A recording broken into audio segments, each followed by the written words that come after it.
இப்பொழுது கிரியை செய்வதாக வேதம் சொல்லுகிறது. மாரியும் உறைந்த பனியும் வானத்திலிருந்து இறங்கி புல் பூண்டுகளை நனைத்து தான் அனுப்பின ஆண்டவருடைய காரியத்தை நிறைவேற்றி அது மறுபடியும் மேலே மேகத்திலே போவது போல ஆண்டவர் அனுப்பின வார்த்தைகளும் தான் அனுப்பின காரியத்தை நிறைவேற்றி திரும்பும். இந்த வார்த்தை வெறுமனே திரும்பாது. இந்த வார்த்தை ஆண்டவர் அனுப்பின காரியத்தை நிறைவேற்றி திரும்பும்.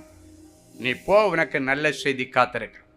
அடுத்த நாள் திங்கட்கிழமை காலையில் ஆறுதலின் தோட்டத்தில் பல மணி நேரம் கதறி அழுதுட்டு அதுக்கப்புறம் அப்படியே வீட்டுக்கு வர்றாங்க. வழியில் வந்துட்டு இருக்கும் பொழுது அவங்களுடைய மகள் ஓடி வர்றா.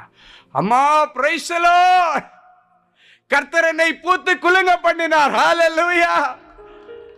ஆண்டவர் என்ன பெரிய மனுஷி ஆக்கிட்டாருனாங்க. ஹல்லேலூயா. இந்த பெற்றோருடைய சந்தோஷத்திற்கு அளவே இல்லை. என் அன்பு தேவனுடைய பிள்ளைகளே, இதுவரைக்கும் உன்னுடைய பிள்ளைகள் பூத்து குலுங்க